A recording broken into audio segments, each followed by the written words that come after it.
अच्छा जी, it's October November 2025 paper 1 variant 4। Let's start the paper. अच्छा जी, 1 आवर 50 मिनट्स का पेपर है, 75 मिनट्स का पेपर है, 40 मार्क्स हैं। 1 मिनट से ऊपर किसी क्वेश्चन को मत दीजिएगा, सही है। Question number 1, what is the essential accurately what is essential to accurately represent all physical quantities? Technically बताऊं, ये क्वेश्चन ही गलत है। टेक्निकली अभी मैं पहले ही क्वेश्चन समझाता हूं, उसके बाद करवाने के बाद फिर मैं आपको बताऊंगा गलत क्यों है, ठीक है। A base unit and a number, what is essential to accurately represent all physical quantities? Part A में कह रहा है कि a base unit and a number, क्या जरूरी है किसी फिजिकल क्वांटिटी को रिप्रेजेंट करने के लिए बेस यूनिट ही चाहिए हो? न्यूटन फोर्स है और उसके लिए न्यूटन है। न्यूटन, मैं न्यूटन लिख के काम चला सकता हूँ, जरूरी थोड़ी हर दफा मैं लिखूं kilogram metre per second square, नहीं ना, गलत हो गया, है इनकरेक्ट हो गया। आई बात समझ में? वो कह रहा है कि a unit and a number express in standard form. नहीं भाई, इसका तो कोई लेना देना ही नहीं है। स्टैंडर्ड फॉर्म में ना भी हो अगर तो भी चलता है, ठीक है। A unit and a numerical magnitude, ये ठीक है। एन ऐसा unit and a numerical value, नहीं, ऐसा यूनिट होना जरूरी नहीं है भाई।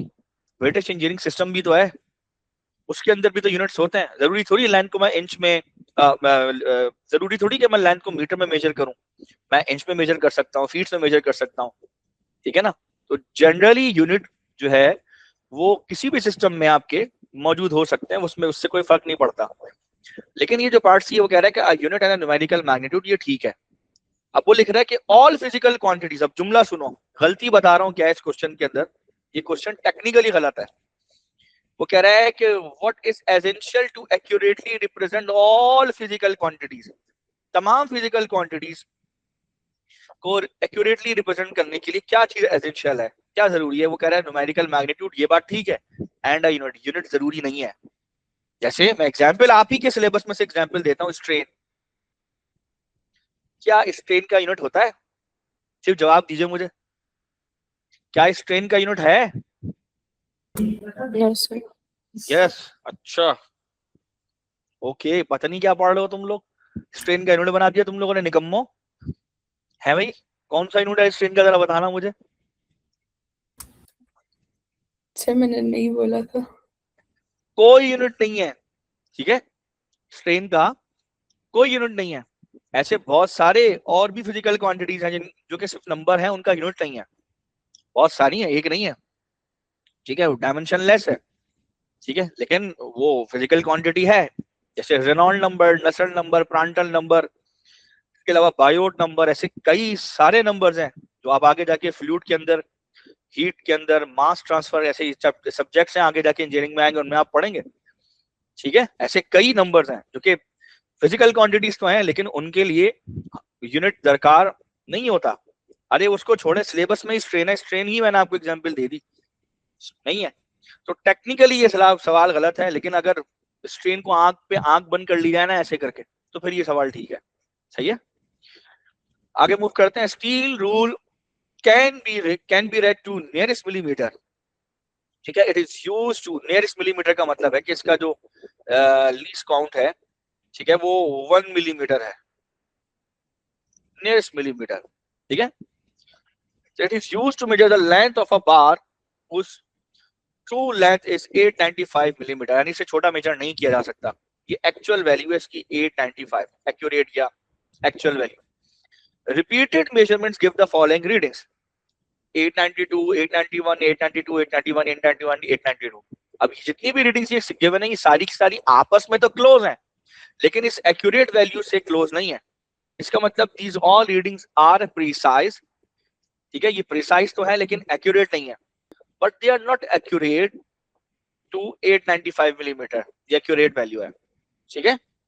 सो वो कह रहे हैं कि results are accurate to within 1 millimetre, तो आंसर इज नो, ठीक है, एक्यूरेट तो नहीं है 1 मिलीमीटर के अंदर अंदर, इसलिए नहीं है कि ये 892 है, ये 891 है, ये 892 है, ये 891 है, ये है आपस में तो ये करीब करीब है, 1 मिलीमीटर की रेंज में है, लेकिन इस 895 से काफी दूर है, ठीक है। तो इस वजह से एक्यूरेट तो नहीं है, ठीक है। अब देखें कि क्या they are precise to 1 millimetre, तो आंसर है जी जनाब, प्रिसाइज तो ये है, लाजमी। तो इस हिसाब से ये 2 का बी ऑप्शन बन जाएगा। Clear? They are not accurate but they are precise to 1 millimetre. A stone is released from the rest and falls vertically to the ground. The time taken to fall the ground and the distance traveled are measured. The measurements are used to determine the acceleration of the free fall. यानी वो आपसे g की value जो है वो पूछेगा। The percentage uncertainty measured in the time is 0.05, यानी percentage uncertainty in time given है। The percentage uncertainty in the distance fallen, यानी ये h में given है। What is the percentage in the calculated value of the acceleration of the free fall, यानी g में percentage uncertainty निकालनी है आपको। तो देखिए सबसे पहले अगर आपने किसी हाइट से किसी ऑब्जेक्ट को गिराया है, ठीक है, इनिशियल वेलोसिटी 0, तो h is equal to formula होता है ut प्लस का हाफ gt स्क्वायर। ठीक है भाई, जब आप ये फॉर्मूला लगाते हो तो इस फॉर्मूले में ये तो 0 ही हो गया कि इनिशियल वेलोसिटी उसकी 0 है। ठीक है, so h is equal to half of gt square. Clear है? अब आपने करना क्या है, ट्राई टू अंडरस्टैंड। ठीक है, अब मैंने ये किया कि इस टाइम को जो कि मैंने स्मॉल लिखा था इसको थोड़ी देर के लिए कैपिटल कर दिया क्योंकि मैंने वहां पर कैपिटल टी लिया हुआ है। ठीक है, और ये h अपनी जगह पे h है। अब मैं क्या करूंगा, g को एक तरफ कर लूंगा, तो g को जब एक तरफ करूंगा तो ये 2h अपॉन टी स्क्वायर आ जाएगा। क्लियर है? ये 2h अपॉन टी स्क्वायर आ जाएगा। अब वो परसेंटेज अनसर्टेनिटी g में निकालने के लिए कह रहा है, मैं निकालो इसकी परसेंटेज अनसर्टेनिटी का फॉर्मूला क्या बनाओगे, percentage uncertainty in g is equal to 2 को इग्नोर करोगे तो ये हो जाएगा percentage uncertainty in h plus percentage uncertainty in t, और इस पावर को यहाँ पे मल्टीप्लाई करा दोगे, मल्टीप्लाई बाय 2। क्लियर है?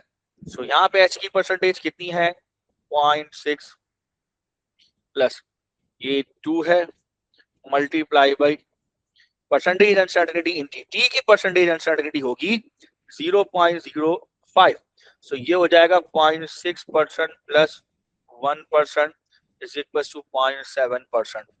पी करेक्ट आंसर है। ठीक है भाई।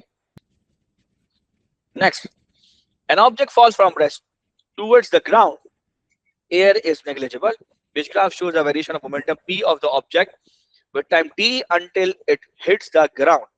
ठीक है, अच्छा भाई, until it hits the ground देख लेते हैं। तो भाई अगर एयर रेजिस्टेंस नेग्लिजिबल है तो अगर वो ऊपर से नीचे आ रहा है तो उसकी स्पीड बढ़ती जाएगी बढ़ती जाएगी बढ़ती जाएगी बढ़ती जाएगी, और एक्सेलरेशन जो है, जो g की वैल्यू है वो कांस्टेंट रहेगी, जो उसका ग्रेडियंट देगा ग्राफ। कह रहे हैं टी का ग्राफ, लॉजिकली देखें भी तो सही, मोमेंटम को खोले तो मास इनटू वेलोसिटी होता है, मास कांस्टेंट, v के साथ ये वेरिएबल होता है। आ रही बात समझ? ठीक है, इसलिए सी करेक्ट आंसर है। A projectile is fired at 45-degree angle upward from the horizontal, air resistance is negligible। ठीक है, which row describes the horizontal motion and the vertical motion of the projectile after it is fired until immediately before it reaches the ground। भाई जब projectile को fire किया जाता है, आप सबको पता है जब भी हम प्रोजेक्टाइल को फायर करेंगे, तो जब प्रोजेक्टाइल को हम फायर करेंगे तो फायर करते हुआ ये उसके हॉरिजॉन्टल कंपोनेंट है जो कि कांस्टेंट ही रहता है। ठीक है, उसकी वेलोसिटी का horizontal component will remain constant. ठीक है, तो ये जो ux है ये कांस्टेंट ही रहेगा आखिर तक। ठीक है भाई, तो इसको तो कांस्टेंट ही रहना है, तो ये जो हॉरिजॉन्टल कंपोनेंट है ये आगे जाके vx बनेगा, दैट विल रिमेन कांस्टेंट, तो हॉरिजॉन्टल जो वेलोसिटी है that will remain constant. Now what about the acceleration, vertical motion में क्या होगा, वर्टिकल मोशन में क्या कांस्टेंट होगा, एक्सेलरेशन, यानी वर्टिकल एक्सेलरेशन जिसको आप a y यानी नेगेटिव g कहते हैं, दैट विल रिमेन कांस्टेंट। ठीक है, फ्री फॉल मोशन जैसे फ्री फॉल मोशन में होता है वैसे ही, तो जो वर्टिकल एक्सेलरेशन है ना, ठीक है, जो g की वैल्यू है जो वर्टिकली अर्थ के सेंटर की तरफ ऑब्जेक्ट को लेके जाती है, ठीक है, वो उसकी वैल्यू कांस्टेंट रहेगी यानी g की वैल्यू कांस्टेंट रहेगी, तो इस हिसाब से ए करेक्ट आंसर होगा, बी भी इनकरेक्ट हो जाएगा, ये वेरिंग लिखा हुआ है। N aircraft on a runway accelerate uniformly from rest to its takeoff speed of 58 meter per second। अच्छा जी, फिर the acceleration of the aircraft is 4.2, ठीक है, उसकी acceleration 4.2 है मीटर पर second square, and the aircraft uses 74% of the length of the runway to reach its take off speed. अब जरा सुनिए, ये है रनवे, ये है भाई साहब रनवे। अब इस रनवे का ये 74% इधर कहीं होगा, मान लीजिए इधर कहीं 74% होगा, ठीक है। रनवे की जो ओवरऑल लेंथ है उसको आप L कंसीडर कर लीजिए, और इसकी जो लेंथ है इसको आप S कंसीडर कर लीजिए, ठीक है। तो मैं ये कह रहा हूं कि रनवे का 74% पर उसने टेक ऑफ किया, ठीक है। ये है, तो मुझे S निकालना है, ठीक है, S निकालना है। S क्या है? ये वो डिस्टेंस है जो उसने तय किया, फिर यहाँ से ये ऐसे जहाज ऊपर उड़ गया। आ रही बात समझ में? तो ये पूरे रनवे का 74% है। चलिए अब S कैसे निकालेंगे, ठीक है। तो an aircraft on a runway accelerate uniformly from rest, तो initial velocity 0, final velocity 58 metre per second. So आप लगाएंगे s is equal to v square minus का u square divided by 2a, 58 का स्क्वायर माइनस 0 का square divided by 2 into 4.2। जी क्या value आएगी s की, कौन बताएगा? 58 का स्क्वायर माइनस 0 का स्क्वायर डिवाइडेड बाई 2 इंटू 4.2, ये आएगा 400.48, ठीक है, मीटर। अभी जरूरत नहीं है राउंड ऑफ करने की, आपको सिर्फ टिक्की तो करना है। अब ये कंडीशन देख लीजिए, so L is equal to, so L multiply by 74% is equal to 400.48। तो 74% को वहां ले जाके डिवाइड कर दीजिए,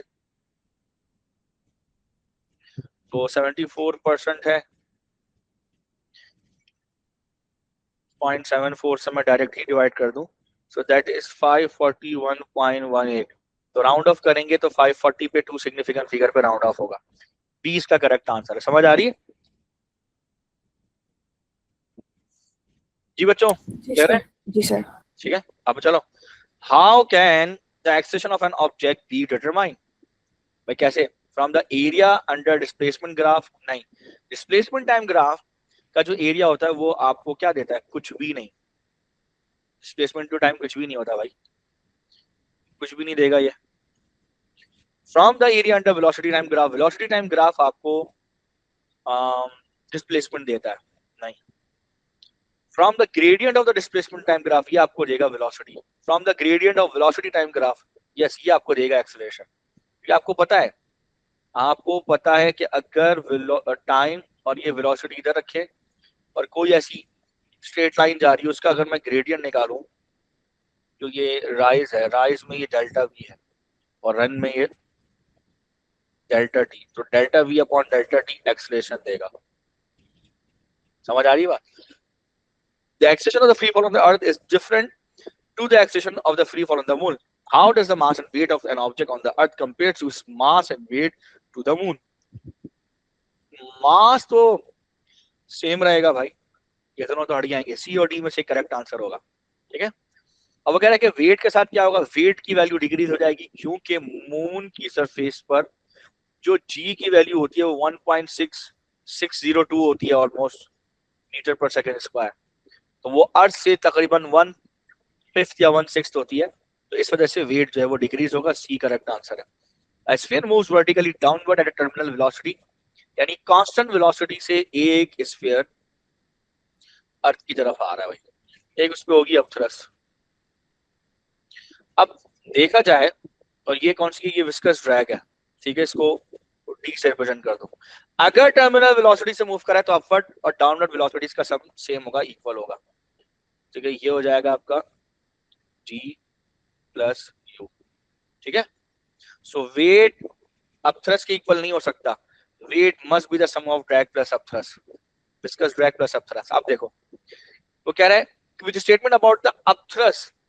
अब अपथ्रस्ट का फार्मूला आपने पढ़ा है, अपथ्रस्ट का फार्मूला जो होता है वो होता है rho g v, density of the fluid, gravitational field strength और डिस्प्लेस वॉल्यूम, जो पानी के अंदर डिस्प्लेस वॉल्यूम है वो, ठीक है। अपथ्रस्ट पहले कह रहा है कि which statement is correct, it is proportional to the acceleration of the free fall. ये बात ठीक है, अपथ्रस्ट जो है वो फ्री फॉल एक्सेलरेशन के डायरेक्टली प्रोपोर्शनल है। प्रोपोर्शनल और डायरेक्टली प्रोपोर्शनल फिलहाल आप यही समझिए कि दोनों सेम है, ठीक है। सो दे आर डायरेक्टली प्रोपोर्शनल, तो इस हिसाब से ये ए करेक्ट आंसर बनता है। अब देखो बी में it is equal to the weight of the sphere, अब थ्रस्ट वेट के इक्वल नहीं है क्योंकि इसमें ड्रैग भी ऐड हो रहा है, तो इस हिसाब से ये गलत है। It is proportional to the density of the sphere, नहीं it is proportional to the, अब बच्चे ये डेंसिटी देख के ना खुश हो जाते हैं कि अब thrust is directly proportional to density of the sphere. ये स्फीयर की डेंसिटी नहीं है, ये फ्लूइड की डेंसिटी है, जिस फ्लूइड में आपने इसको डाला है ये उसकी डेंसिटी है, ये स्फीयर की डेंसिटी नहीं है, गलत। It is proportional to the square of the radius of the sphere, नहीं बिल्कुल भी नहीं। अब वो कहां से लेकर आते हैं, कहते हैं ना कि भाई ये रहा वॉल्यूम, वॉल्यूम है 4/3 पाई आर क्यूब, भाई आर पे क्यूब है, इसको देख के भी बच्चे कंफ्यूज होते हैं, नहीं ठीक है, तो डी भी गलत हो गया, ए सही है। An object of mass 2 kg is traveling at a speed of 3 meter per second on horizontal frictionless surface. The object collides head on with a stationary object of mass 1 kg. The two objects stick together on impact. How much kinetic energy is lost on impact? Kinetic energy का loss निकालने के लिए before collision और after collision मुझे सारी detail चाहिए होगी। तो बिफोर कोलिजन मास और वेलोसिटी है, आफ्टर कोलिजन जब ये दोनों एक दूसरे से मिल जाएंगे तो इनके मासेस तो पता है, लेकिन इनकी कंबाइंड वेलोसिटी मेरे पास नहीं है, तो मुझे वो कंबाइंड वेलोसिटी निकालनी होगी मोमेंटम वाले फॉर्मूले से। लेट्स सी देखो क्या होता है। सबसे पहले क्या हो जाएगा भाई, हो जाएगा m1u1, law of conservation of linear momentum इस्तेमाल करें, total momentum before and after collision will remain same, m1v1 plus m2v2, clear? So this is m1, this is u1 and it has u2 which is equals to 0 and m2 is this. अब जब ये आपस में टकराने के बाद, collision के बाद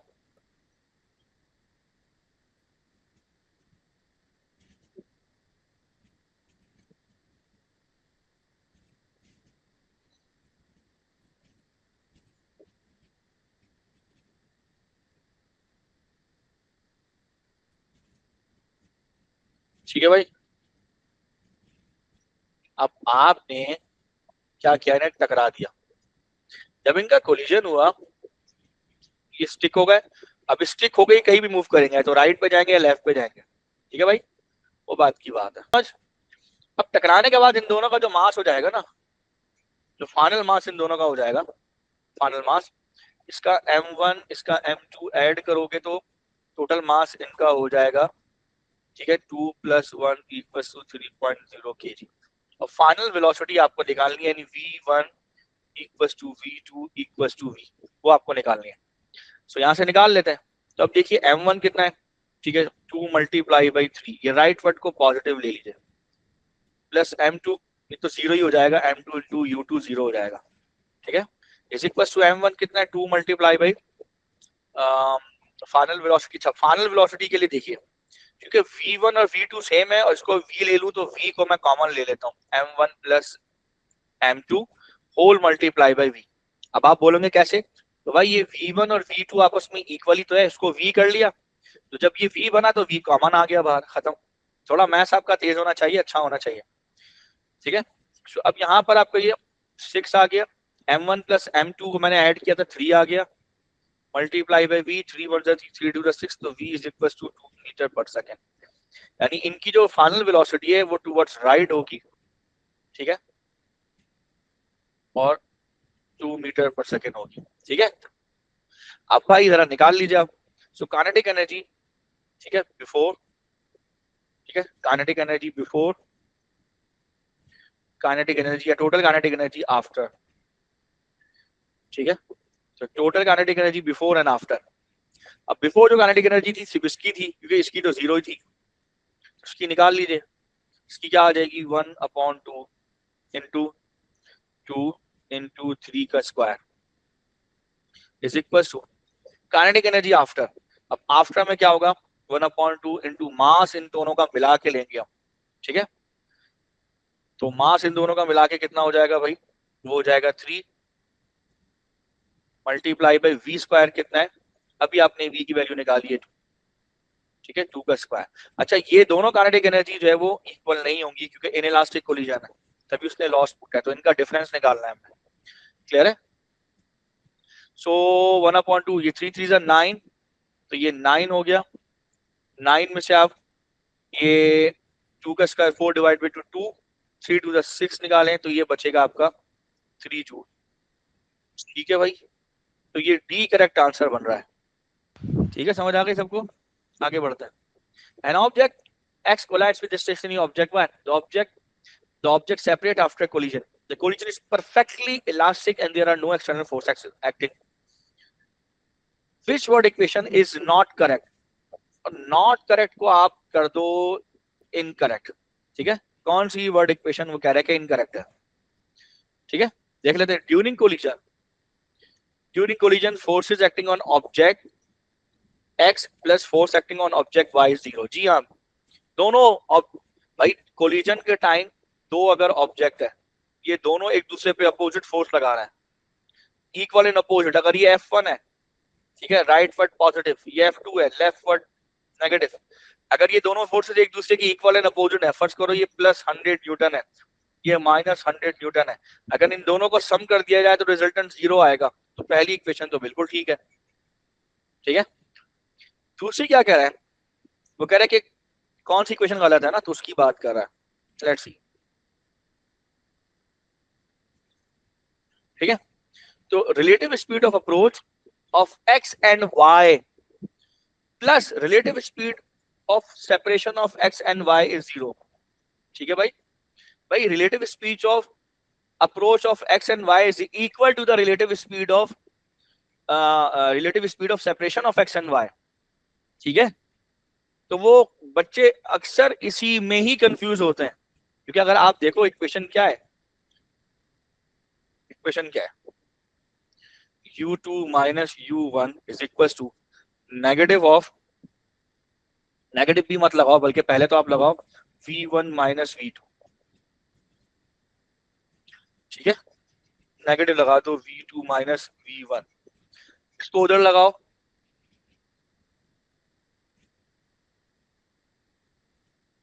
अब बनेगा ये 0। तो वर्ड इक्वेशन को अगर तुम देखो तो वर्ड इक्वेशन में ये है रिलेटिव वेलोसिटी ऑफ अप्रोच और ये है रिलेटिव वेलोसिटी ऑफ सेपरेशन। अगर मैं माइनस साइन ले लूं ना तो डायरेक्शन अपोजिट हो जाती है, क्योंकि वेक्टर है तो डायरेक्शन अपोजिट हो जाती है। इस वजह से इस वाली इक्वेशन की वर्डिंग यहां पर ऐसे नहीं हो सकती। क्लियर? या तो यहाँ पे आप नेगेटिव साइन लगाएं, ठीक है, आ रही बात समझ में? क्लियर? या तो आप यहाँ पे नेगेटिव साइन लगाएं तो फिर एक तुक बनती है, फिर आप जो है वो ये चीज करें तो फिर उसके बाद सही आंसर बनेगा, अदरवाइज नहीं बनेगा। आगे कह रहा है total kinetic energy before collision and total kinetic energy after collision.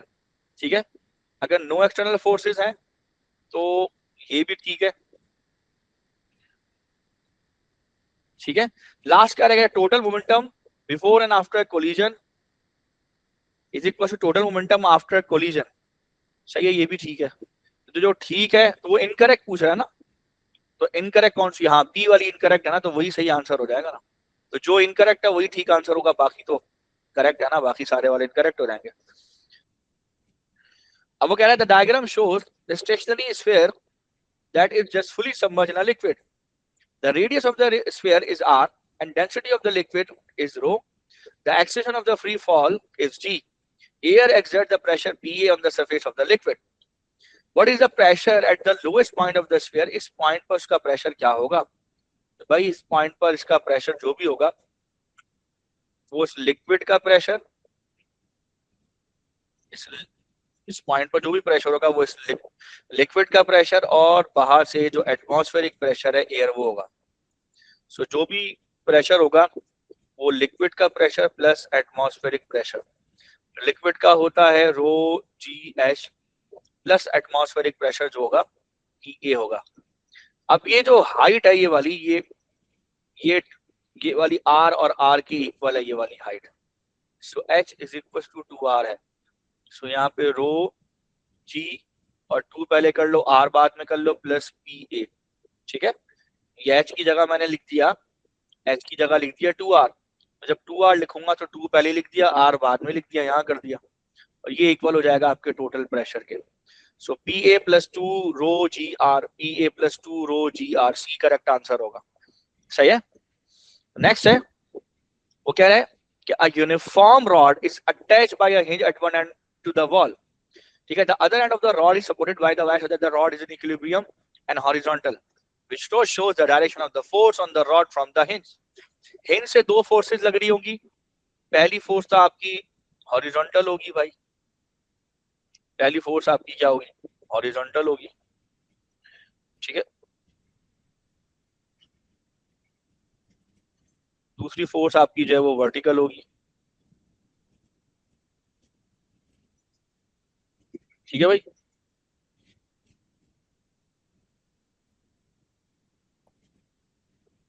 ठीक है भाई.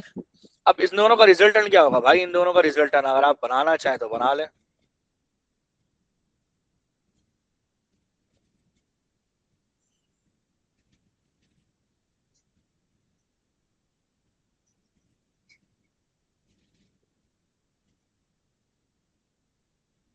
ठीक है. इन दोनों का रिजल्टेंट अगर आप देखेंगे तो रिजल्टेंट की डायरेक्शन कहाँ होगी? ठीक है भाई. रिजल्टेंट की डायरेक्शन इधर कहीं होगी. ठीक है. ये इन दोनों के रिजल्टेंट की डायरेक्शन होगी और इस हिसाब से ये आंसर डी सही आंसर बनता है. क्लियर है बच्चों? तो ये रिजल्टेंट ही की बात करता है कि रिजल्टेंट वो है जो वॉल जो है वो हिंज पे लगा रही होगी इस डायरेक्शन में आगे. क्लियर है? आ रही बात समझ? चले आगे. A couple is applied to a tap as shown. What is the torque of a couple?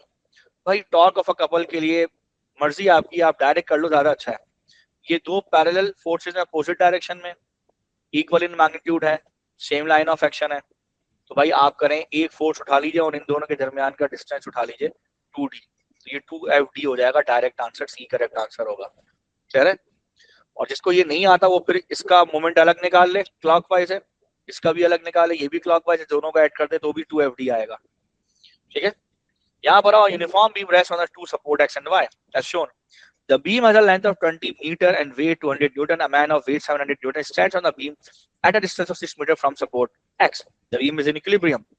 What is the contact force of support X on the beam? ये दो सपोर्ट है जो इसको उठा रहे हैं. सिर्फ सपोर्ट नहीं, सपूत है इसके. ठीक है. एक यहाँ होगा भाई और एक कुछ यहाँ होगा. अब जाहिर सी बात है वो इस तरफ खड़ा हुआ है तो वो वाला थोड़ा छोटा होगा. ये मैं ऐसे ही बता रहा हूँ. ये देखो ना, वेट ऑफ द बीम क्योंकि यूनिफॉर्म है तो बिल्कुल सेंटर में. ठीक है. चलो ये तो समझ में आता है, इक्वली डिवाइड है. लेकिन ये लड़का कहाँ खड़ा हुआ है? ये लड़का पॉइंट एक्स के करीब खड़ा हुआ है ना, तो एक्स का रिएक्शन ज्यादा होगा.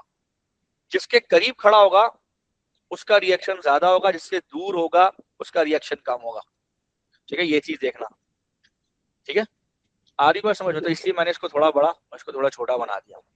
ये एफ वाई है, ये एफ एक्स है. आपको निकालना क्या है? आपको एक्स पे कांटेक्ट फोर्स निकालनी है, रिएक्शन निकालना है बेसिकली. ठीक है. अच्छा, तो जब वो करना है तो आपको मोमेंट इस जगह पे लेना पड़ेगा और मोमेंट ऐसे लेके आपने इमेजिन करना पड़ेगा. ठीक है. कि यहाँ पर आपका ये बीम है. ठीक है. और ये बीम ऐसे घूमेगा इस फोर्स की वजह से एंटी क्लॉकवाइज और इस रिएक्शन की वजह से. एज्यूम ये करना है आपने, इस फोर्स की वजह से वो क्लॉकवाइज घूमेगा और इसकी वजह से एंटी क्लॉकवाइज घूमने की कोशिश करेगा. तो दो वेट हैं, ये 700 और ये 200 वाला, ये इसको क्लॉकवाइज घुमाने की कोशिश करेंगे और एक उसको यानी ये वाली जो रिएक्शन है वो उसको वो उसको क्लॉकवाइज घुमाएगा और ये दो जो दो हैं इसको मिला के इसको एंटी क्लॉकवाइज घुमाएंगे. तो आप लगाइए सम ऑफ ठीक है, sum of anti clockwise movement is equal to sum of clockwise movement. Clear? आ रही बात समझ में? अब आप क्या लिखोगे? तो ये आपका पिवट हो गया. ठीक है. अब यहां से एंटी क्लॉकवाइज डायरेक्शन में एंटी क्लॉकवाइज डायरेक्शन मूवमेंट लेना है. सबसे पहले तो देखो ये तो आपका हो जाएगा 10. ठीक है. ये हो जाएगा 10 मीटर क्योंकि यूनिफॉर्म बीम और सेंटर में तो ये 10 है तो ये भी 10 हो जाएगा. 20 में से सब्ट्रैक्ट कर लो. अब ये कितना डिस्टेंस होगा भाई? ठीक है. ये कितना डिस्टेंस होगा? तो ये डिस्टेंस होगा आपका 14. 20 में से 6 निकाल दीजिए तो आपके पास बचेगा 14 मीटर. ठीक है. ये पिवट हमने यहां लिया. आ रही बात समझ में? अब आप देख लीजिए क्या करें भाई।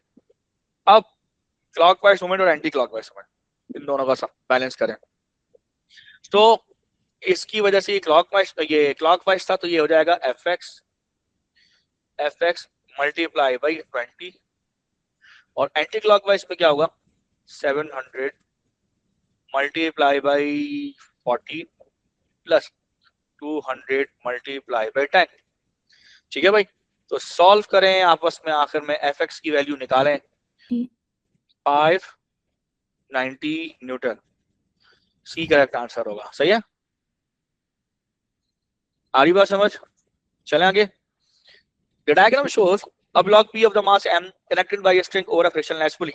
Block P moves up the slope with a constant velocity v. ठीक है, the slope is at an angle theta to the horizontal. The acceleration of the free fall is g. The resistive force on the block are negligible. Which expression gives the energy transferred per unit time to the block P?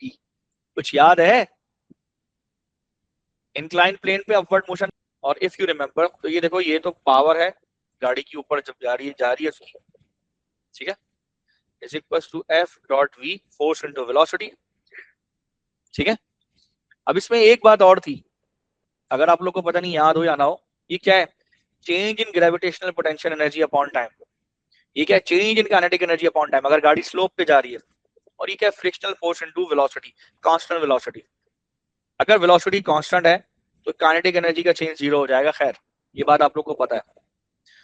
Gravitational potential energy को अगर मैं खोलूं तो ये क्या हो जाता है? ये हो जाता है M G delta H upon time. Yes और नो? बोलो, देखो जवाब दो। ये क्या हो जाएगा? M G delta H upon time. अभी डेल्टा एच क्या है? डेल्टा एच ये वर्टिकल हाइट है। ठीक है, ये वर्टिकल हाइट है, और अगर मैं यहां से इस ट्राइंगल का ये साइन थीटा लूं तो साइन थीटा बराबर होता है ऑपोजिट अपॉन हाइपोटेनस। हाइपोटेनस ये है इस ट्रैक का जो कि डी है। क्लियर है? सो ये डेल्टा एच यहां पर आएगा, डी जो है हाइपोटेनस का वो नीचे आएगा, तो डेल्टा एच अपॉन डी। और अगर मैं डी को क्रॉस मल्टीप्लाई कराऊं तो delta H is equal to D sine theta आएगा, जो कि इस ट्रैक का है। तो साइन थीटा ये रहा। अब जरा देखो डेल्टा एच किसके बराबर हो जाएगा? ठीक है, मैं इसको नीचे सॉल्व कर रहा हूं।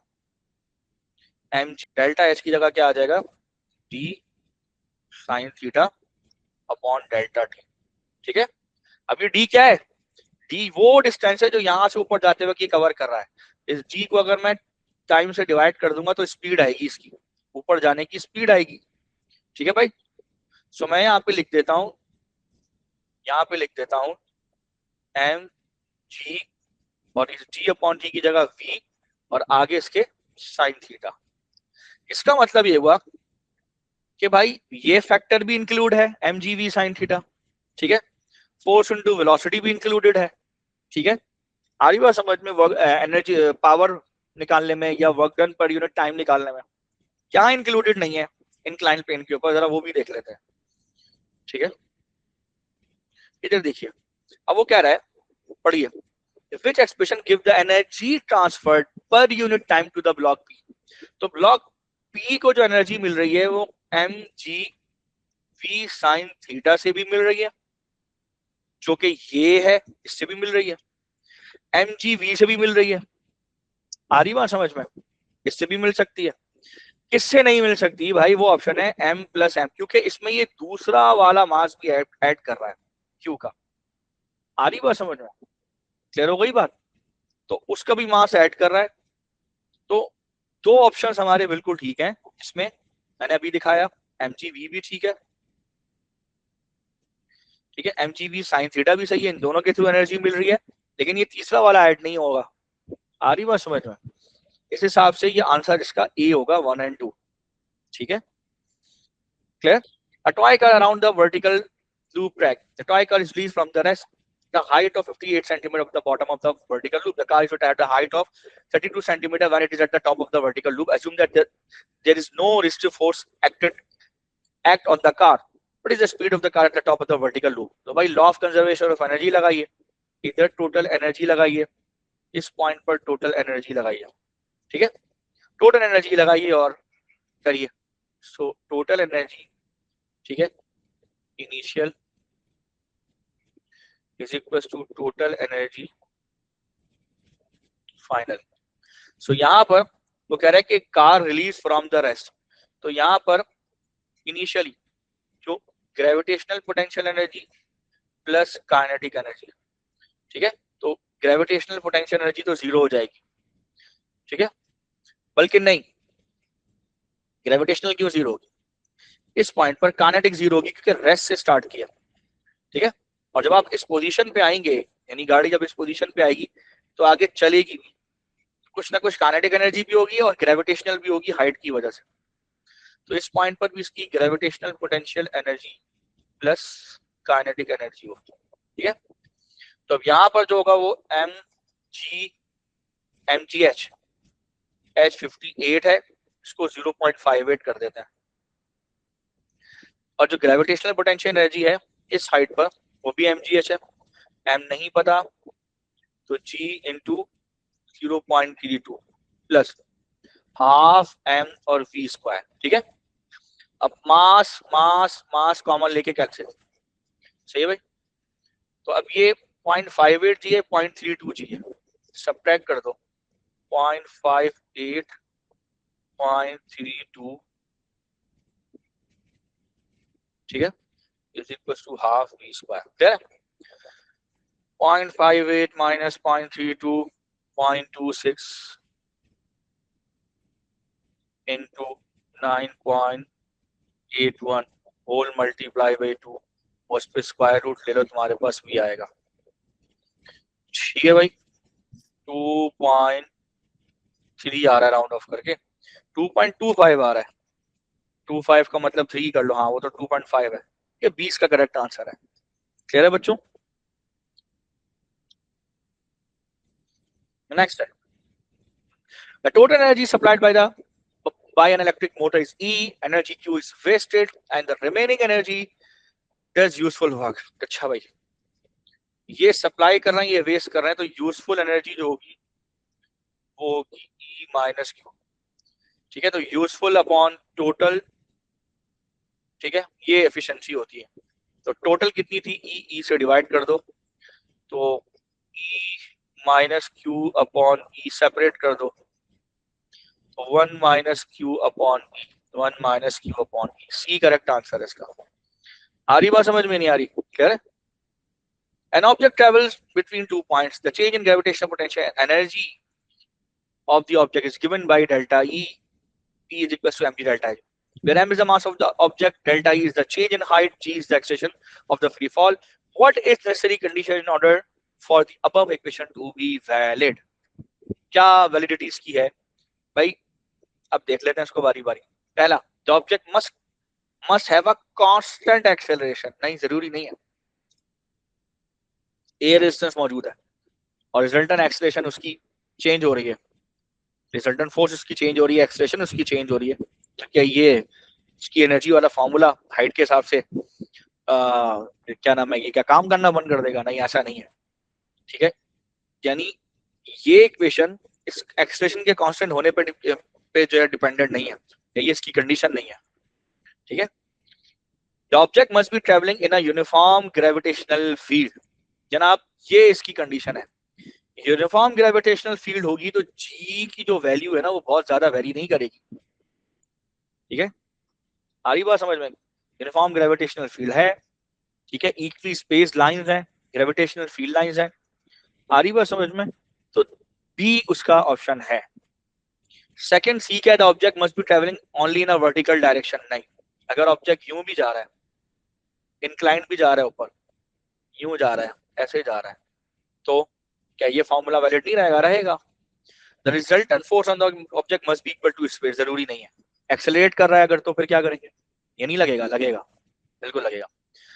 आगे क्या, the cylindrical steel rod with negligible weight has a diameter 1.5 centimetre, ठीक है, and the length is 5.2, the rod is firmly attached at the top of the end, at the top end the rod is firmly attached to a machine at the other end and applies a constant force of 363 newton, ठीक है, 363 newton to the rod. This causes the rod to extend to its length 7.4 centimeter and to have a minimum diameter of 0.6 centimeter. In this position, what is the maximum stress acting on the steel rod when the length is 7.4 centimeter? Stress बराबर होता है deforming force per unit area. Area बराबर है pi upon 4d square. ये formula है diameter के terms में, ठीक है. रेडियस के टर्म में पाई आर स्क्वायर. अब ये हो जाएगा 4f upon pi d square. ठीक है, तो 4 इंटू एफ कितनी है 363 डिवाइड बाई पाई की वैल्यू रखो और डायमीटर रखो 0.60 इंटू 10⁻⁻2 का स्क्वायर. सॉल्व करो, आंसर बताओ क्या आ रहा है. 1.2 समथिंग कुछ आना चाहिए, तो ये राउंड ऑफ होके 3 हो जाएगा. आंसर क्या आ रहा है? 1.28 times 10 to the power of 7. ठीक है. Next, the graph shows a variation in extension with force for a sample of the rubber. The top line shows the variation in extension as the force is applied. The bottom line shows the variation in extension as the force is removed. What is represented by the area between the two lines? ठीक है भाई, इनके बीच में जो area है, ये area वो क्या है, वो क्या रिप्रेजेंट कर रहा है? देखो, the work done as the force is applied, वो तो ये रहा. The work done as the force is applied minus the work done as the force is removed. Work done force is applied, ये रहा, ये पूरा एरिया है. और फोर्स जब रिमूव होगी तो ये वाला नीचे वाला एरिया होगा वापस आने वाला. इन दोनों को सब्ट्रैक्ट करने पर ये जो एरिया आएगा वो बी से आएगा. आ रही बात समझ में? बी उसका ऑप्शन होगा. सवाल है ये एरिया दे क्या रहे हैं? तो भाई ये वो हीट होती है, तो जब वो अपनी एक्चुअल शेप रिगेन करता है तो उस वक्त उसके पार्टिकल एक दूसरे पर स्लाइड ओवर करते हैं, उसमें जो ये हीट रिलीज करता है ये वो वाली हीट है, ये वो वाला वर्क डन है. क्लियर है? ठीक है. क्वेश्चन नंबर, तो इसका सही ऑप्शन क्या हुआ? इसका बी. ठीक है, आ रही बात समझ? Two identical springs have the same spring constant K. The springs are connected in parallel. The length of the unstretched spring is X. A force F is applied to the spring combination. The length of the spring is now Y. ठीक है.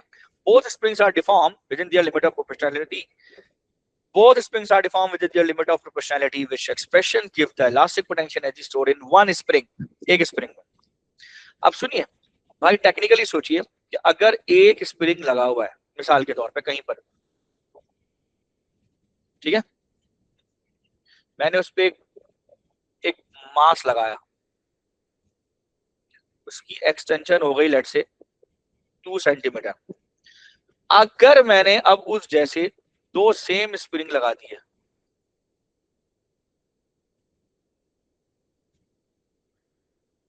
ठीक है, load वही रहने दिया मैंने, अब की बार स्प्रिंग को डबल कर दिया और लोड मैंने वही लगाया,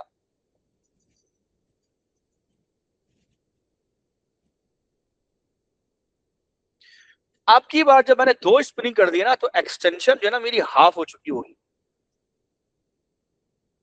यानी पहले 2 सेंटीमीटर की थी तो अब ये 1 सेंटीमीटर की होगी. तो 2 स्प्रिंग में जो भी सेम लोड लगाने पर 2 स्प्रिंग पर जो भी एक्सटेंशन होगी, जैसे ही एक स्प्रिंग हटाऊंगा और एक स्प्रिंग को बाकी रखूंगा, वैसे ही मेरी एक्सटेंशन ट्वाइस हो जाएगी, डबल हो जाएगी. समझ में आ रही बात? अगर 2 स्प्रिंग में जो भी एक्सटेंशन होती है, जैसे ही 1 स्प्रिंग को रिमूव करूंगा तो एक्सटेंशन मेरी ट्वाइस हो जाएगी, 1 सेंटीमीटर से 2 सेंटीमीटर की हो जाएगी. ठीक है, तो जब भी मैं एक स्प्रिंग लगाऊंगा, ये एक स्प्रिंग देख ले आप. समझ रहे नहीं समझ रहे बात को? क्लियर है?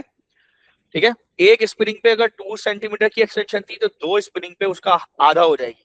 और या ऐसे सोचो कि अगर 2 स्प्रिंग पे एक्सटेंशन एक लोड की 1 सेंटीमीटर थी, तो उसी लोड को जब मैं एक स्प्रिंग से हैंग करूंगा तो उसकी एक्सटेंशन मेरी डबल हो जाएगी, 2 सेंटीमीटर हो जाएगी. ऐसे सोचो. ठीक है, अब यहां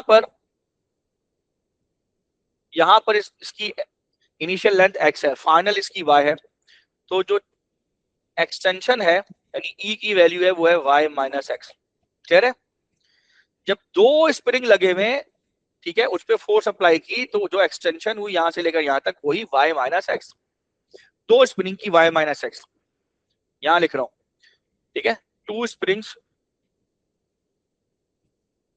तो E is equal to y minus X. और अगर 1 स्प्रिंग कर दूं अभी समझाया कि अगर दो स्प्रिंग को में से एक को हटा के एक छोड़ दूं तो एक्सटेंशन डबल हो जाती है। तो फॉर वन स्प्रिंग ये जो एक्सटेंशन होगी वो ट्वाइस हो जाएगी। ठीक है, तो ये ई की वैल्यू मेरी क्या हो जाएगी, ट्वाइस हो जाएगी। आ रही बात समझ में? For one spring. अब आप फॉर्मूला लगाएं, ठीक है, एनर्जी का। वो कह रहे कि which expression give the elastic potential energy stored in one of the spring, किसी एक स्प्रिंग में इलास्टिक पोटेंशियल एनर्जी कैसे स्टोर होगी भाई। सो आप देखिए E is equal to half of F multiply by जो भी एक्सटेंशन है 1/2 इंटू F। ठीक है, अब देखो टेक्निकली वैसे बताऊं, ठीक है, टेक्निकली बताऊं, आप इसमें एक काम और भी कर सकते हो, आप उसको वहां जाके डिवाइड ना करो, ठीक है, आप फोर्स को आधा कर दो, क्योंकि एक में फोर्स तो आपकी हाफ हो ही जाएगी ना यार। ठीक है, आप ये भी कर सकते हो, वहां से भी आपका आ सकता है कि फोर्स आपने आधी कर दी तो वो भी चीज निकल जाएगी। क्लियर है? एक तरीका आपका और भी है, एक्सटेंशन को मत छेड़ो, फोर्स से भी कर सकते हो। ठीक है, अब ये दो से जब एक पर जाएंगे जाहिर सी बात है तो आपकी एक्सटेंशन कितनी हो जाएगी, आपकी एक्सटेंशन जो है वो डबल हो जाएगी। ठीक है, तो आओ करके देख लेते हैं। और जो फोर्स है आपकी, फोर्स भी क्या हो जाएगी, एक पर हाफ हो जाएगी। अगर दो पे एफ एफ है तो एक पे फोर्स आपकी F/2 हो जाएगी। तो अब इसको यहाँ पे करके देख लेते हैं। So E is equal to 1/2 into force multiply by extension. ठीक है, सो 1/2 अपनी जगह, ठीक है, 1/2 अपनी जगह। अब क्या होगा, अब आपके ऊपर है, या तो एक्सटेंशन को आप हाफ कर लो, ठीक है, यानी y माइनस एक्स जो मैंने आपको बताया था ना, ठीक है, यहाँ पर ये ट्वाइस 2e हो जाएगा, इक्वल्स टू ये y माइनस एक्स हो जाएगा, और ये e वहां जाके डिवाइड हो जाएगा। ठीक है, y माइनस एक्स अपॉन, या तो आप ये कर लो, ठीक है, इस वैल्यू को आप एक्सटेंशन की जगह यहाँ पे रख दो, या फोर्स के थ्रू कर सकते हो, दोनों तरीके कार बिल्कुल ठीक है। ठीक है, ये f multiply by y minus X upon 2, तो ये हो जाएगा 1/4 f into Y minus X. ठीक है, इस हिसाब से ए करेक्ट आंसर आता है। आ रही बात समझ में? देखो अब उसका तरीका ये है कि भाई आप एक चीज देखें कि आप एक स्प्रिंग को रिमूव कर रहे हैं, तो आप एक स्प्रिंग को हटा रहे हैं, तो ये जो फोर्स है ना, ठीक है, ये जो फोर्स आई है आपकी, ये दोनों स्प्रिंग पर है, तो एक स्प्रिंग पर भी F/2 होगी, दूसरे पर भी फोर्स F/2 होगी। यस और नो? जी बच्चों, होगी कि नहीं होगी? दोनों जगह पे फोर्स आपकी क्या हो जाएगी, F/2 हो जाएगी, F/2 हो जाएगी। सो अब इलास्टिक पोटेंशियल एनर्जी निकालें, तो 1/2 इंटू फोर्स, ये पूरा लिख देते हैं यार,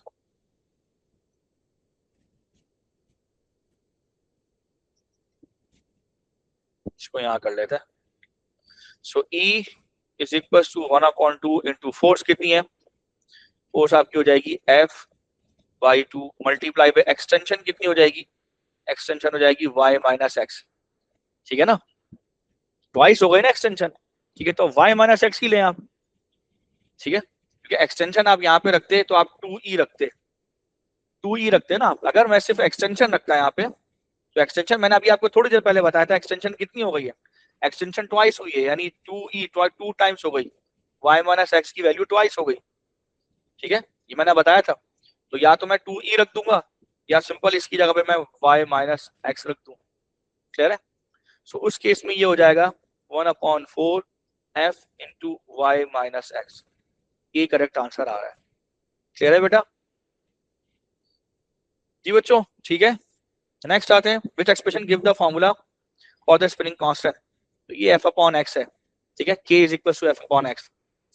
आगे क्या है, the transverse progressive wave travels along a string, the graph shows variation with distance of the displacement of the string at t is equal to 0, which graph represent the variation with time t of the velocity of the point p on the string। वो कह रहा है कि velocity जो है उसका कौन सा ग्राफ बनेगा, पहले तो ये बताएं। देखें, अगर ये डिस्प्लेसमेंट का ग्राफ है ना, तो हमें ये समझना पड़ेगा प्रोग्रेसिव वेव है, तो ये सारे पार्टिकल्स अपवर्ड जा रहे हैं, ये सारे के सारे डाउनवर्ड जा रहे हैं। पता है नहीं पता ये बात?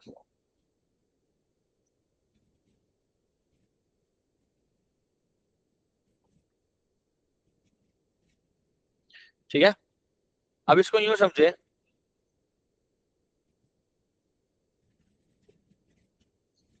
ठीक है, अब यूं समझे कि ये जो पार्टिकल पी है ना, अब ये जब जब ये ऊपर नीचे वाइब्रेट करेगा तो वेव यूं आगे की तरफ ट्रेवल करेगी, ऐसे यूं, ऐसे ट्रेवल कर रही होगी यूं।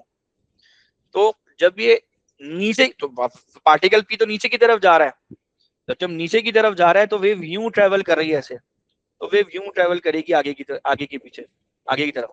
तो जब ये आगे 90 डिग्री आगे ट्रेवल कर जाएगी, तो ये जो पार्टिकल पी था वो यहां से जंप करके नीचे की तरफ आ चुका होगा।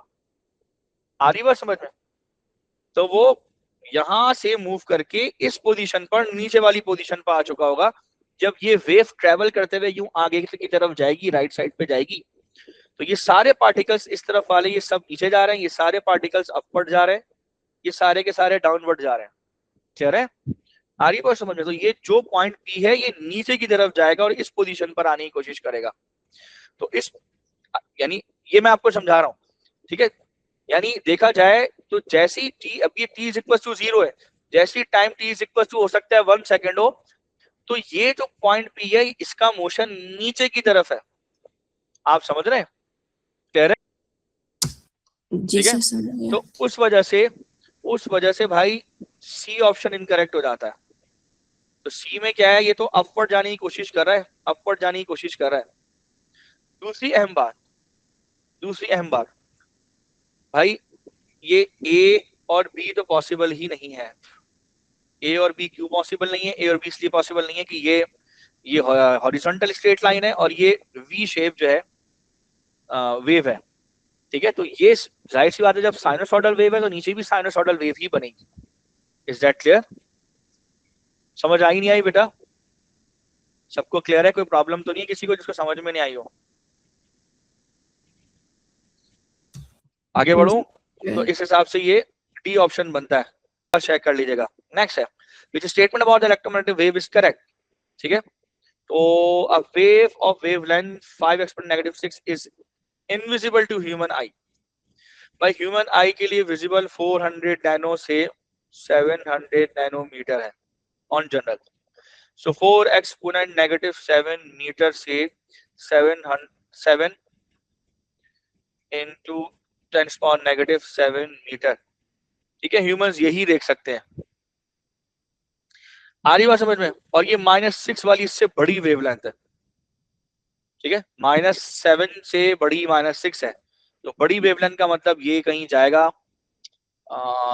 इंफ्रारेड और रेड, इंफ्रारेड और माइक्रो, इस तरफ कहीं जाएगा। तो इस हिसाब से जो है, मतलब ये ऑप्शन हमारा ठीक हो जाता है।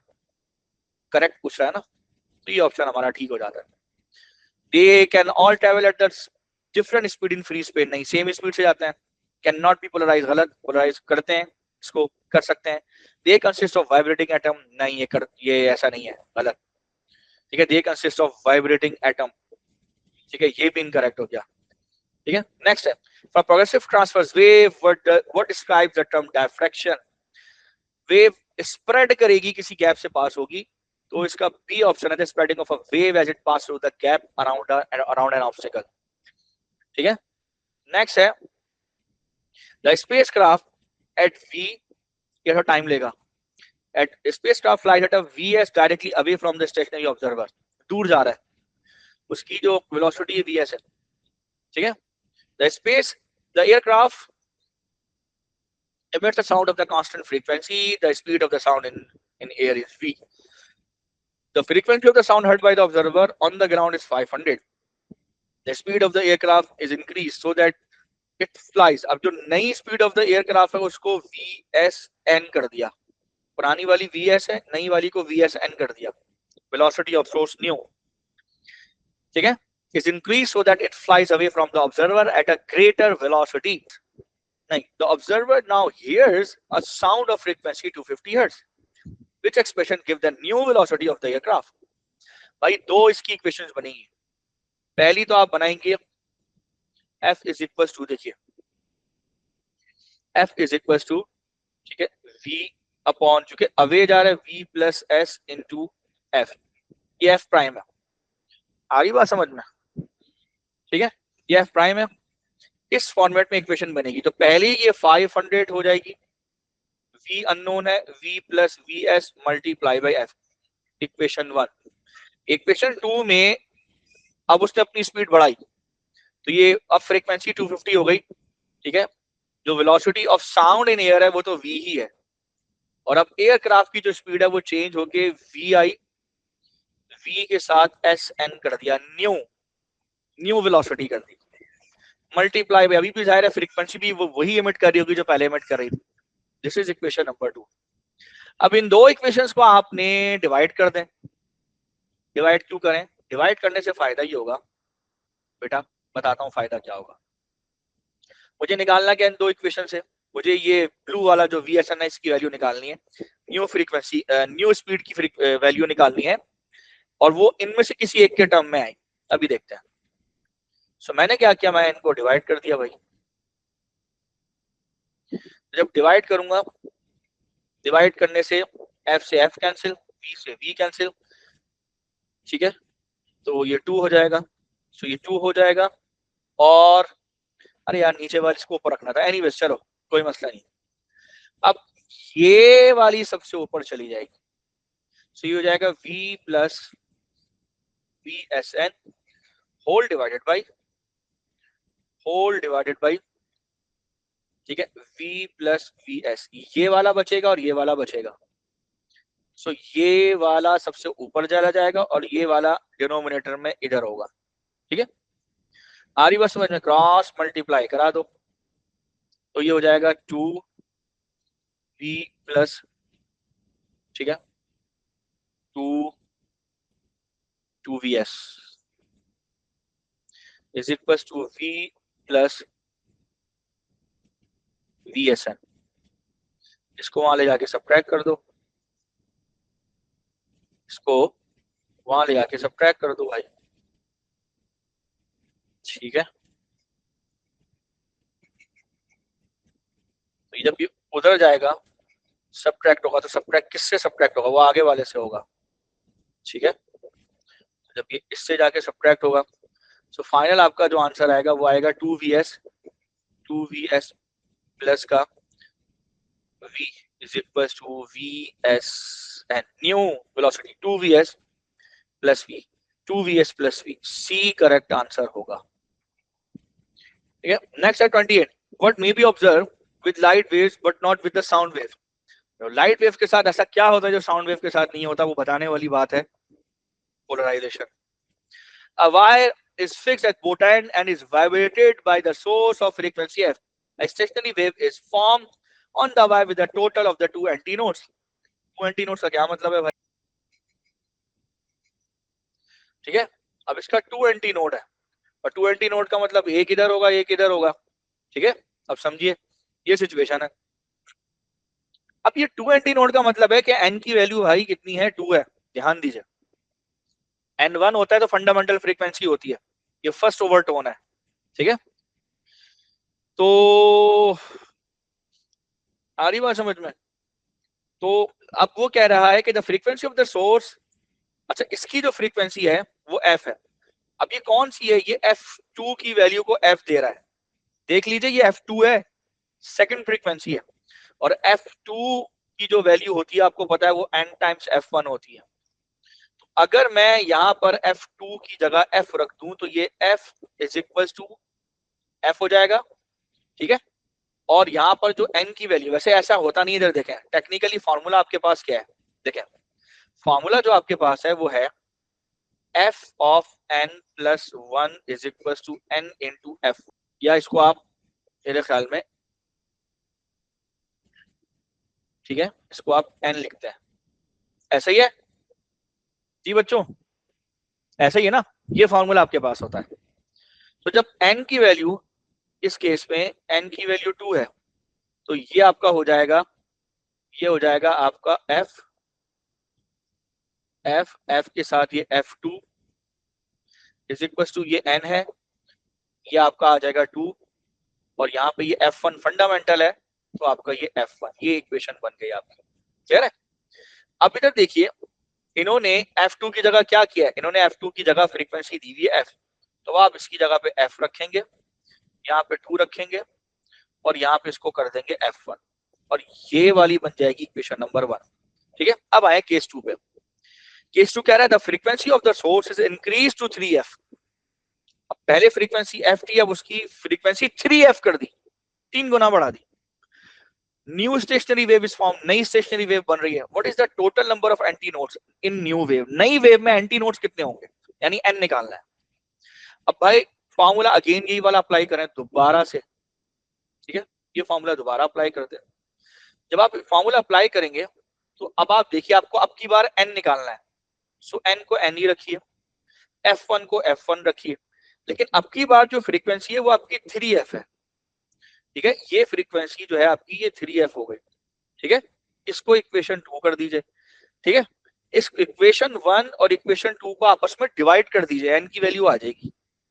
ठीक है, सो आप देखिए, सो ये आपका हो गया 3f is equal to n multiply by f1, ये वाली इक्वेशन, और इस इक्वेशन से डिवाइड कर दीजिए आप इक्वेशन नंबर 1 को।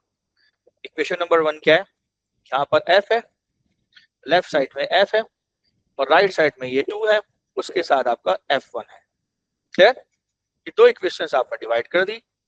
जैसे ही आपने डिवाइड की, अब क्या होगा, ये f1 से f1 जाएगा, f से f जाएगा। ठीक है, और ये 2 उधर जाके 3 से मल्टीप्लाई हो जाएगा, सो n की वैल्यू आ जाएगी 6। सी करेक्ट आंसर है। समझ आ रही बात या नहीं आ रही? क्लियर है बच्चों? इसको आप थोड़ा दिमाग से भी कर सकते हो, सोच के भी कर सकते हो। ठीक है, अगर करना चाहो तो। एक तरीका और है जो मुझे लग रहा है कि ये हो सकता है। जब फ्रीक्वेंसी f है, n जो है वो 2 है, n की वैल्यू कितनी है, 2 है। ठीक है भाई, समझ आ रहा है?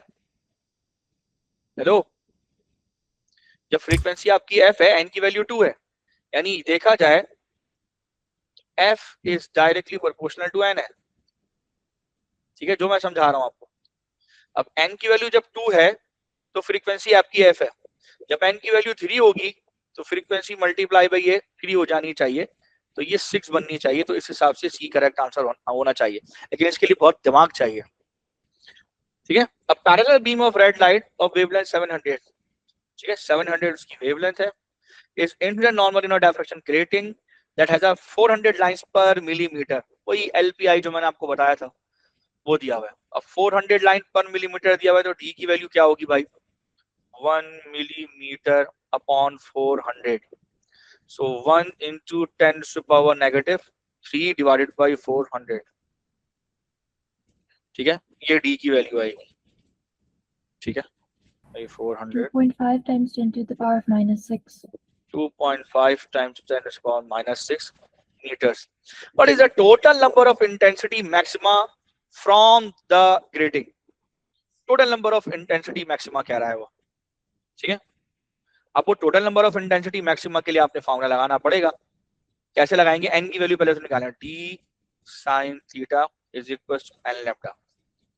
क्लियर है, आ रही बात समझ में? D sine theta is equal to N lambda. अब क्या करें भाई, D sine theta is equal to N lambda है, तो उसके लिए हमने ये करना पड़ेगा, फॉर्मूला लगाना पड़ेगा। मैक्सिमम उसकी बात कर रहा है तो 90 डिग्री पे आप सबको पता है, इधर देखो, जब 90 डिग्री होता है तो 90 डिग्री पर अगर ये, ठीक है 90 डिग्री अगर बात करें तो 90 डिग्री पर, ठीक है ये 90 डिग्री पर ये मैक्सिमम नंबर ऑफ जो ऑर्डर्स हैं वो बन रहे होते हैं। क्लियर? तो उसके लिए हम चेक करेंगे, वो कह रहा है maximum what is the total number of maxima कितने बनेंगे। So total number of maxima के लिए हमने साइन 90 रखते हैं, ठीक है, और n की वैल्यू निकाल लेते हैं। जब साइन 90 रखेंगे आप, यहाँ पे रख रहा हूँ साइड में, ठीक है, ठीक है, आप जब यहाँ पे रखेंगे साइन 90, थीटा की वैल्यू 90 रखेंगे, तो वहां से n की वैल्यू, n मैक्सिमा की वैल्यू जो होगी वो आएगी g अपॉन वेवलेंथ। ठीक है, d कितना है, 2.5 इंटू 10⁻⁻6 डिवाइडेड बाई वेवलेंथ कितनी है, 4। वेवलेंथ गिवन है बच्चों 700। नैनोमीटर। ठीक है भाई, सॉल्व करो, बताओ क्या आंसर आ रहा है। 2.5 exponent negative 6 by 700 exponent negative 9, 3.57। अच्छा, ये साइन ऐसे लगता है, लेस देन का होता है, ग्रेटर देन नहीं होता, सही कर लिया। सो अब आप 3.57 नहीं लेंगे, 3 लेंगे, तो 3 ऑर्डर ऊपर बनेंगे, इधर इधर और लेट्स से इधर कहीं बन गया। n इज इक्वल टू 1 2 3 और ये आपका n इज इक्वल टू 0 होगा। आ रही बात समझ में? नहीं आ रही बेटा? जी, क्लियर। अब क्या होगा, यानी ऊपर बनेंगे 3, नीचे बनेंगे 3, नीचे भी तो बनेगा ना, n इज इक्वल टू 1 2 3, 3 और 3 6 हो गया, और बीच वाला जो हो ये 7 और 7वां हो गया, टोटल 7 ऑर्डर बनेंगे। ठीक है, बी करेक्ट आंसर है। क्या टोटल नंबर ऑफ मैक्सिमा पूछा है उसने, टोटल 180 डिग्री में कितना बनेगा। आ रही बात समझ में? नेक्स्ट है, the two light sources are used to produce an interference pattern. The interference fringes appear when the two sources emit waves that are coherent. What is meant by coherent? Constant phase difference होना चाहिए, B correct answer है। In time इसको लिखना चाहिए, चाहे लिखा नहीं इसने। Constant phase difference must be in time, not in space. ठीक है। So which component has IV graph shown? तो ये फिलामेंट लैम्प का अंडरस्टूड है, ये V की तरफ बैंड कर रहा है, ग्रेडियंट डिक्रीज हो रहा है, डिस्टेंस इंक्रीज हो रही है, फिलामेंट लैम्प है। ठीक है। Which diagram shows an electrical? The diagram shows an electrical circuit containing light dependent resistor. What is the circuit diagram for the circuit? वो कह रहा है कि सर्किट डायग्राम कौन सी है भाई। पहली बात तो ये रियोस्टेट है जो कि वेरिएबल रेजिस्टर है, इसके साथ एलडीआर है, एलडीआर के साथ सीरीज में एमीटर लगा हुआ है। अब देखो एलडीआर किसमें, किन दो सर्किट में, ये सी और बी में तो है ही नहीं एलडीआर, एलडीआर डी और ए में किसी एक में। अब देखो ये रहा एलडीआर, ये रहा एलडीआर, तो किस एलडीआर के साथ, किस एलडीआर के साथ, ये देखो सीरीज में एमीटर लगा हुआ है, तो भाई इस एलडीआर के साथ सीरीज में एमीटर लगा हुआ है, तो ए करेक्ट आंसर है, खत्म बात। मैंने देखा ना, यहां से ये कनेक्ट हो रहा है, सीरीज में एमीटर लगा हुआ है। नेक्स्ट है, the copper wire of length 2 meter has a circular cross sectional area. There is a constant current in the wire when it is connected to a mobile phone in order to charge the battery. The wire has a fault. Wire में कोई fault आ गया, और 2 metre के wire में से 1 metre, जो 1 metre की length of the wire है उसका डायमीटर आधा कर दिया। यानी कि इधर देखो 2 मीटर का वायर है, अब वो कह रहा है कि वायर में कुछ फॉल्ट आया और इस वाला 1 मीटर है, ये दोनों 1 मीटर है, इस वाले की उससे क्या कि wire has a fault, the 1 meter length of the wire has a diameter of, has half the diameter of other one half। यानी कि ये वाला जो है ना नीचे वाला, इसको मान लो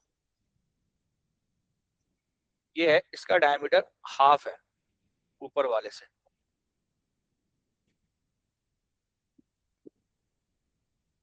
अभी क्या मसला है, क्या वजह है, मुझे नहीं मालूम। ठीक है, तो मैं सिर्फ इमेजिन करके आपको बता रहा हूँ, कुछ इस तरह से मामला हो गया।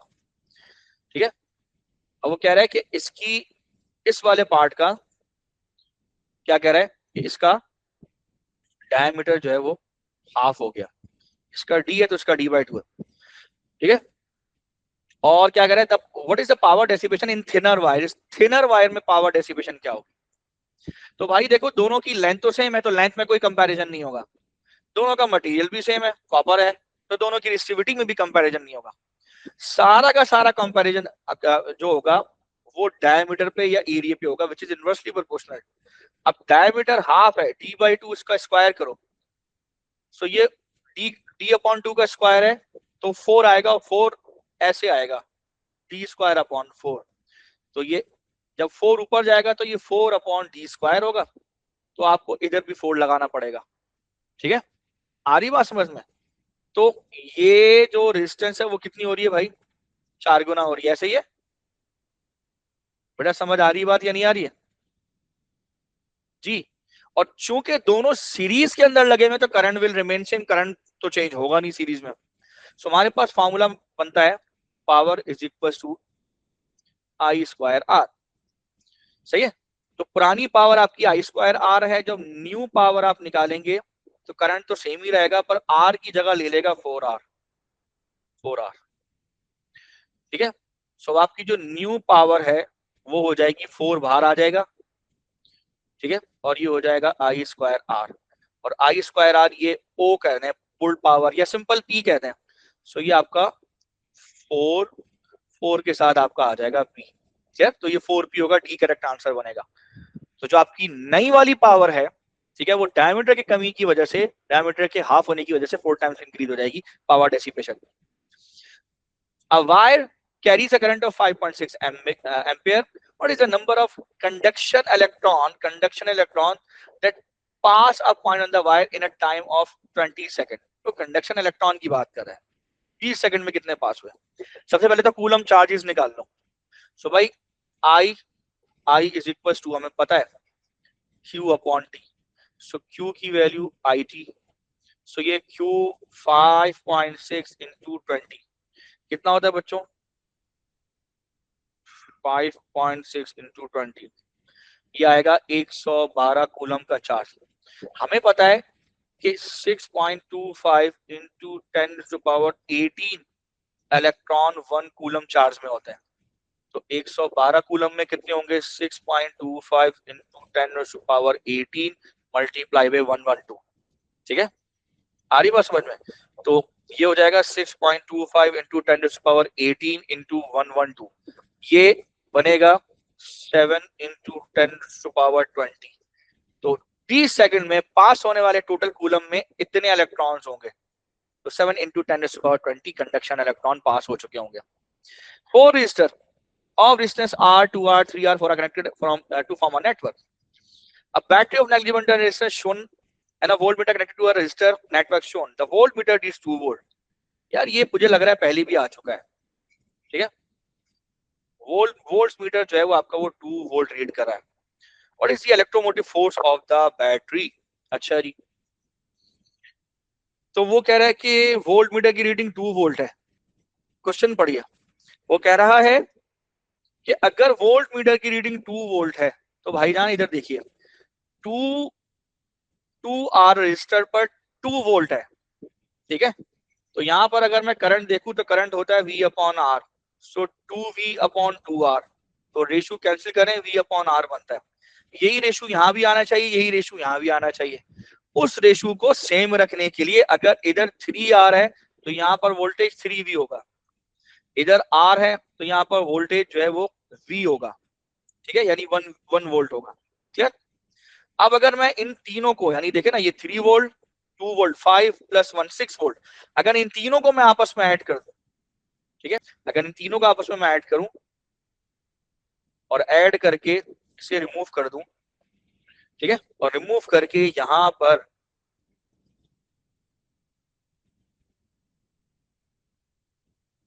एक रेजिस्टर लगा दूं, तो उस रेजिस्टर पे जो वोल्टेज मिलेगा मुझे वो कितना मिलेगा भाई, वो 6 वोल्ट मिलेगा। तीनों के वो सीरीज में ऐड करके तो 6 वोल्ट मिलेगा। तो ये दोनों पैरेलल में तो 6 वोल्ट इधर 6 वोल्ट इधर 6 वोल्ट इधर 6 वोल्ट मुझे इधर भी मिलेगा। तो इसलिए बैटरी का जो ईएमएफ हो गया भाई वो 6 वोल्ट हो गया। क्लियर है, आ रही बात समझ में, इस तरह से होगा।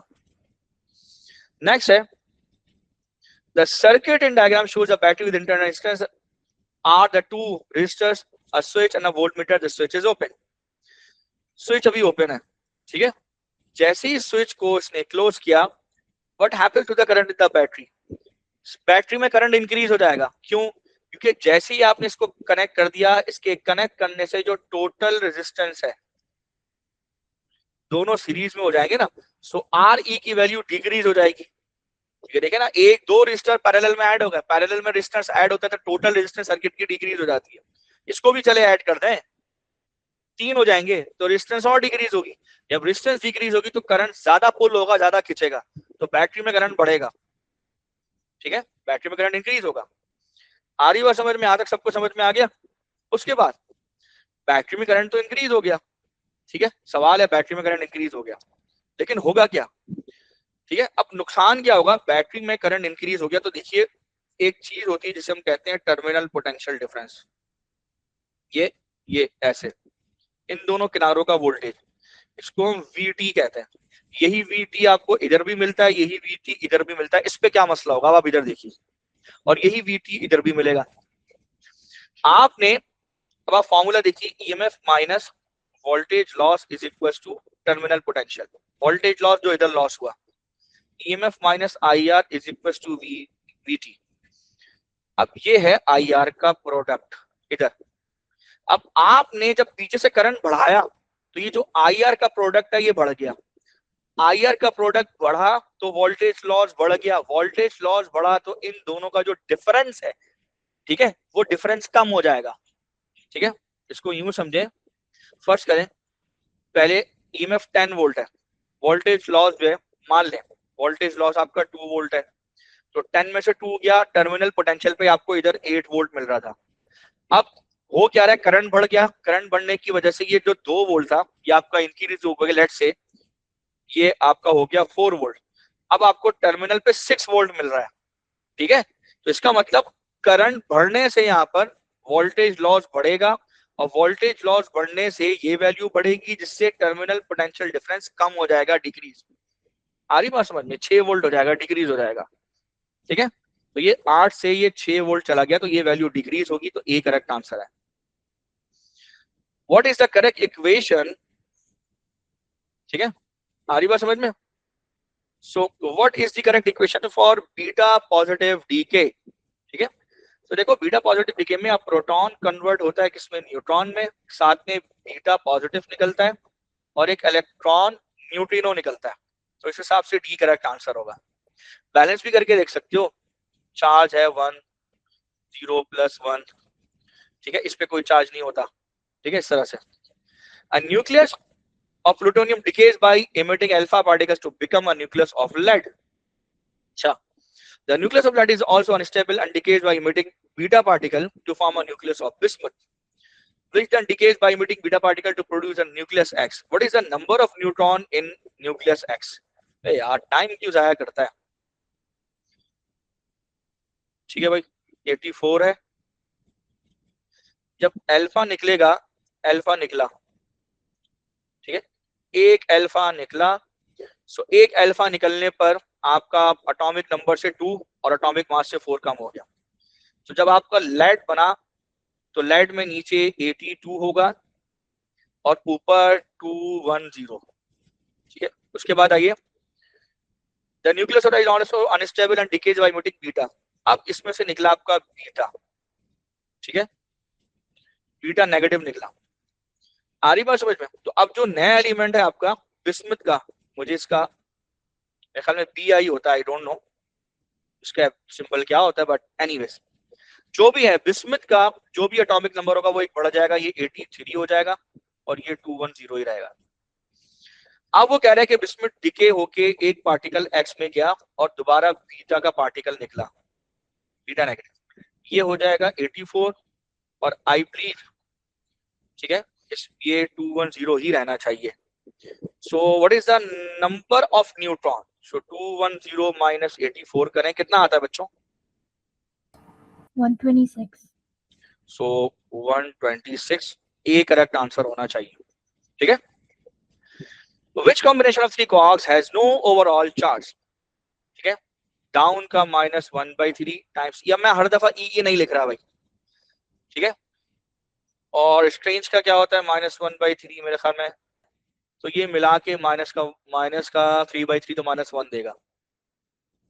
अब चार्म आपका +2/3, चार्म का +2/3 और इसका -1/3, 4/3 -1/3 प्लस का 4/3 माइनस का 1/3, 4 में से 1 गया, 3/3 प्लस का 1 है ना, 4/3 -1/3।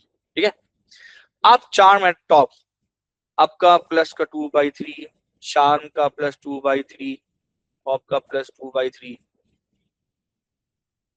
ठीक है भाई, ये 6/3 +2, आपका +2/3, डाउनर्स का डाउन का -1/3, स्ट्रेंज का -1/3। तो भाई ये बनेगा 0, डी करेक्ट आंसर होगा।